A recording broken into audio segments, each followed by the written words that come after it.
ज़िंदगी एक बहुत बड़ा चैलेंज होता है बच्चों की पढ़ाई-लिखाई का। वो भी एक माँ-बाप की सबकी एक अपनी ज़िम्मेदारी समझते हैं कि हमारे बच्चे अच्छा पढ़ जाएँ, उसमें डिफ़िकल्टीज़ जो आ रही होती हैं, उसके ऊपर कुछ आप थोड़ा-सा शेयर करना चाहेंगे हमारे साथ?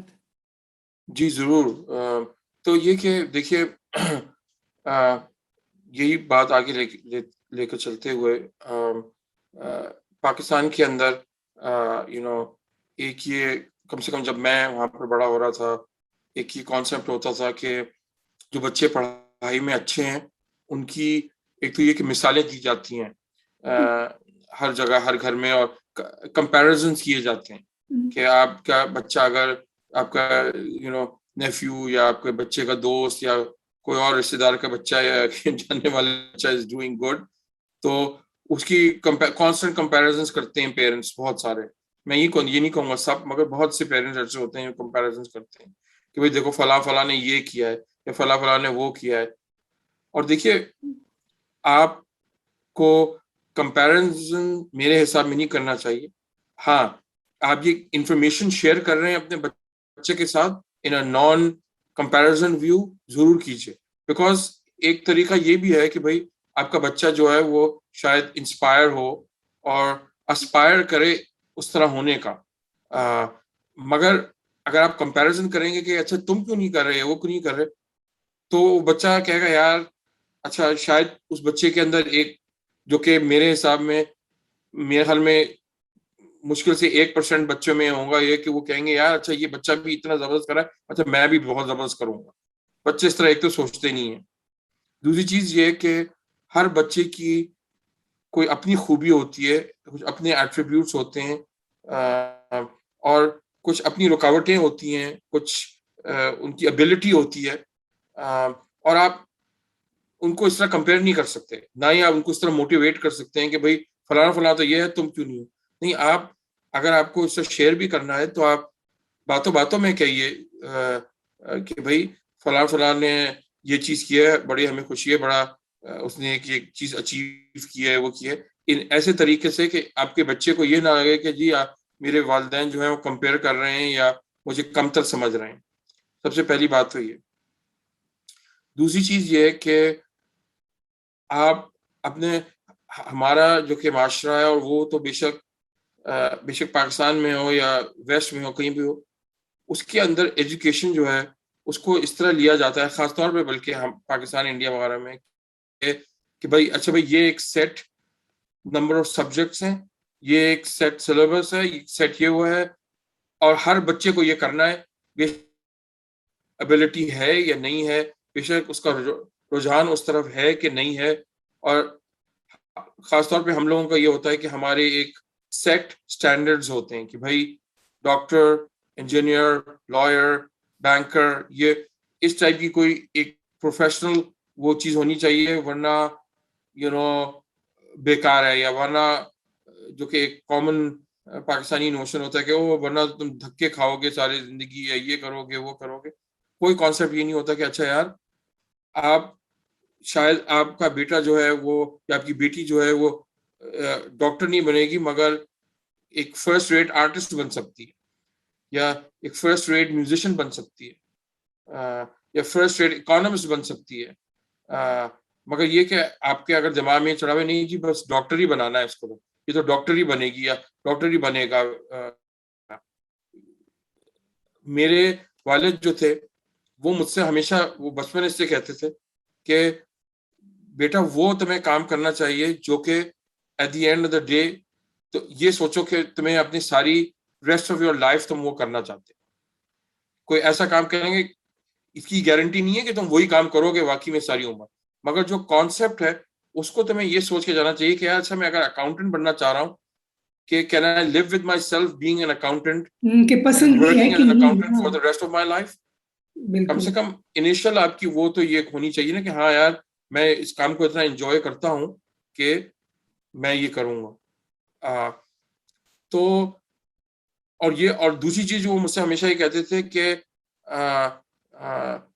I'd rather that you be a first rate gardener than a third rate doctor। कहेंगे अगर तुम गार्डनर भी बनना चाहते हो, माली भी बनना चाहते हो, मगर तुम्हारा काम इतना जबरदस्त है कि तुम जनाब शहर के सबसे जबरदस्त माली हो, तो सक्सेस तुम्हारे पास खुद आएगी।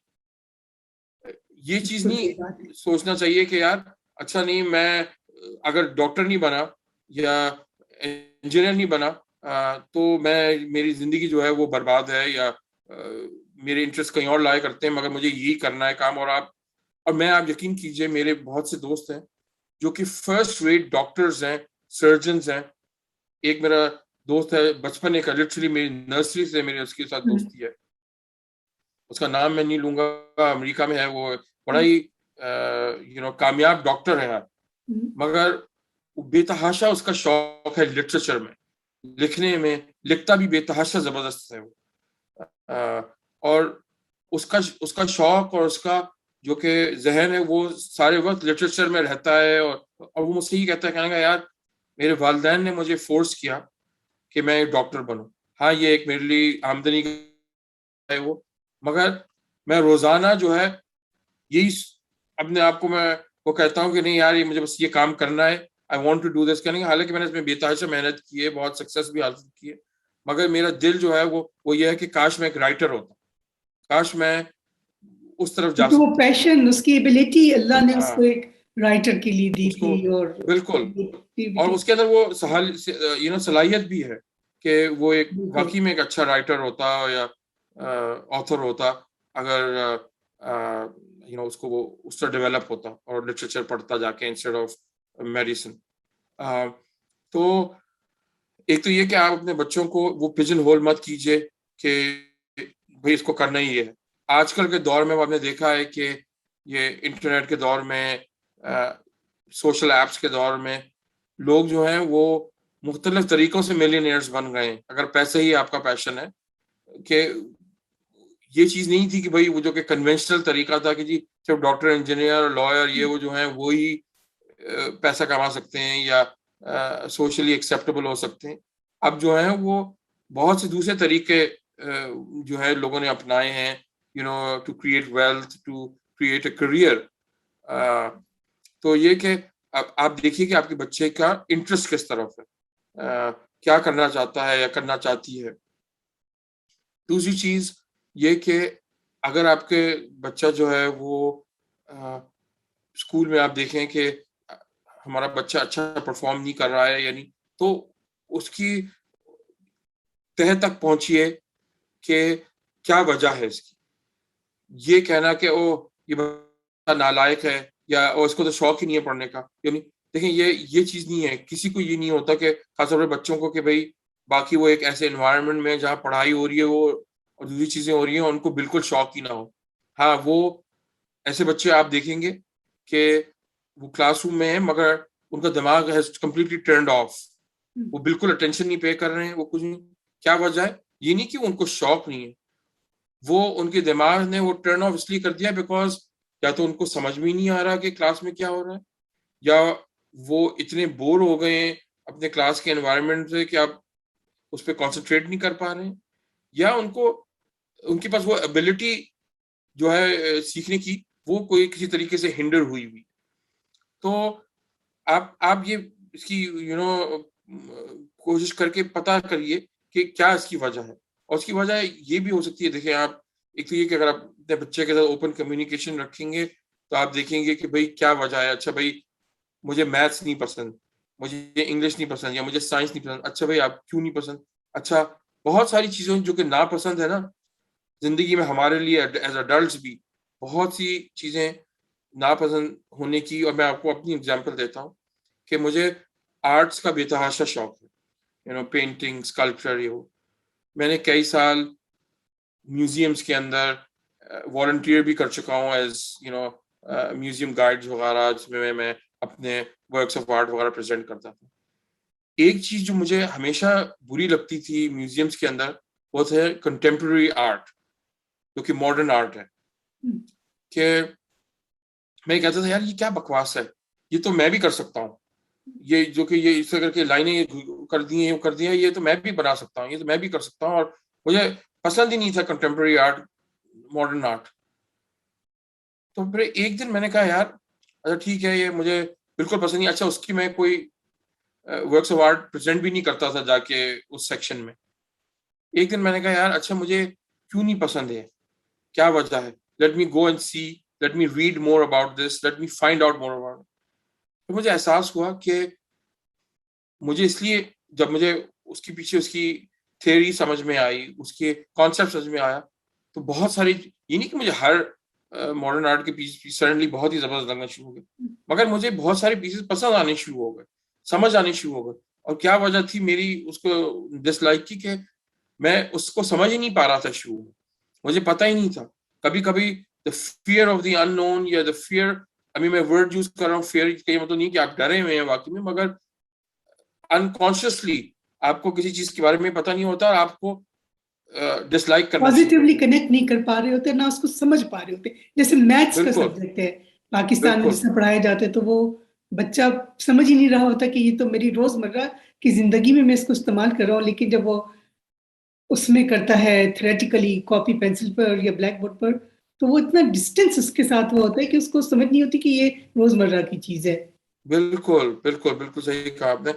तो बच्चों के साथ भी एग्जैक्टली यही है कि भाई मैथ्स क्यों नहीं पसंद, शायद आपको जो कि बेसिक कॉन्सेप्ट है मैथ्स के वो ही नहीं पता, या सही तरह नहीं पता, या आपको आता नहीं है, या अच्छा भाई अभी आप ये इक्वेशंस कर रहे हैं, इक्वेशंस आपको नहीं समझ में आ रही है, अच्छा आपको अरिथमेटिक समझ में आता है, नहीं उसके अंदर भी कॉन्सेप्ट वीक है, अच्छा तो आप बेसिक से स्टार्ट कीजिए। आपके अच्छा भाई चलो, आप अपने साथ अपने बच्चे के साथ ये वो वक्त गुजारिए, कहें अच्छा भाई चलो फाइंड आउट कि क्यों नहीं समझ में आता, एक खेल बनाइए उसका। जिस तरह आपने अर्ज किया कि जो रोजमर्रा की चीजें कीजिए, जैसे कि मैं अपनी बेटी के साथ जब छोटी सी थी, हम लोग गाड़ी में जा रहे होते थे, तो खेल खेल के अंदर मैं उसके साथ टेबल्स करता था कि अच्छा ठीक है, एक जैसे 2 1 2 मैं कहूंगा, तुम मुझे बताना 2 2 क्या होता है, फिर मैं 2 3 करूंगा, फिर तुम 2 4 करना, एक इस तरह करके बैक एंड फोर्थ चीज जो कि उसको इन्वॉल्व रखती थी। कभी कभार मैं 2 मिस कर जाता था जान के बीच में, तो वो मुझे करेक्ट करती थी कि नहीं बाबा ये आपने वो मिस कर दिया। यू नो, डिफरेंट एजेस के अंदर आप उनको किस तरह उनके साथ इंटरेक्ट रखें, उनको इन्वॉल्व रखें। फिर जब मेरी बेटी बड़ी हुई रिलेटिवली, तो फिर उसको मैंने ये कहा कि अच्छा भाई हम शॉपिंग जा रहे हैं, तुम मुझे बताओ कि मैंने ये चीजें खरीद रहा हूँ, अभी हम चेकआउट लाइन पे जा रहे हैं, तो मुझे बताओ कि मुझे कितने पैसे देने हैं इन सब चीजों को, ये जो कीमतें लिखी हुई हैं इनके ऊपर, इनको ऐड करके मुझे बताओ ताकि मैं सही पैसे दूं। तो उनको वो एक सेंस ऑफ यू नो वो देना कि भाई रिस्पॉन्सिबिलिटी के, और अच्छा ठीक है, कॉन्फिडेंस भी, लाइक उस सब्जेक्ट में कॉन्फिडेंस भी उसका क्रिएट होता है जी बच्चे को। हाँ जी हाँ, उस सब्जेक्ट में कॉन्फिडेंस और रिस्पॉन्सिबिलिटी, ताकि उनको, और ये कि ये एक इस तरह इन्वॉल्व रखना कि जिस तरह जिसके अंदर आप ये नहीं कि आप सारे वक्त एक पढ़ाई का वो आपके सर पे आपने वो रखा हुआ है, मगर आप जैसे आपने अर्ज किया कि रोजमर्रा की चीजों के अंदर आप उसमें से गेन कीजिए चीजें कि अच्छा यार मैं अपने बच्चे को किस तरह इस मामले के बारे में एजुकेट कर सकता हूँ।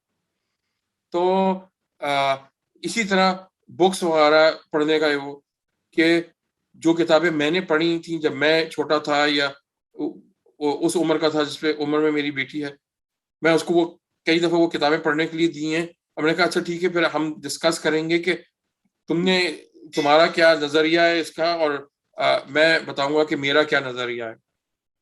और वो हमारी डिस्कशन होना कि भाई अच्छा, और या ये डिस्कस करना कि अच्छा याद है कि जब उसके अंदर उसने ये चीज की और वो चीज की, और तो वो एक बड़ा मजेदार एक कॉन्वर्सेशन होती थी कनेक्शन कि एक एक बनता है, बिल्कुल, हाँ एक ही फ्रेमवर्क में आप कनेक्ट कर रहे हैं जी विद हाँ डिफरेंस ऑफ टाइम स्पैन। बिल्कुल बिल्कुल नहीं। और इसमें ये कि ये दोनों वालिदैन के लिए भी और बच्चे के लिए भी, दोनों के लिए ये बड़ी मजेदार वो एक्सरसाइज बन जाती है कि आप भी अपना वो नजरिया, और फिर आपको बड़ा मजा आता है सुन के कि आपके बच्चों का क्या नजरिया, कि भाई वो उसको किस तरह एक अलग एंगल से आपके लिए, और आप भी सीखते हैं इसमें कि आपको एक नया पर्सपेक्टिव मिलता है। तो ये कि ये चीज जो है वो एक एक है कि आप जनाब जरूर अपने बच्चों के साथ रोजमर्रा की इस तरह करके कॉन्वर्सेशंस और उसके अंदर पता कीजिए कि उनकी how to enhance their abilities, खासतौर पे उन चीज सब्जेक्ट्स के अंदर जिसमें वो सफर कर रहे हैं या पीछे हैं। बहुत बहुत तीसरी बात, शुक्रिया जाफरी साहब, आपने बहुत ज्यादा टाइम दिया और आपके कीमती टाइम में से आपने हमें बहुत ज्यादा टाइम दिया, बहुत बहुत शुक्रिया। और आपसे इंशाल्लाह हम दोबारा भी किसी वक्त मजीद और चीज़ों के ऊपर गुफ्तगू करेंगे। बहुत सारे हासिल गुफ्तगू रही आपसे और आपकी मैं इंतहाई मशकूर हूँ कि आपने हमें बहुत टाइम दिया। शुक्रिया। नहीं बहुत बहुत शुक्रिया, आपने इस प्रोग्राम पे मुझे बुलाया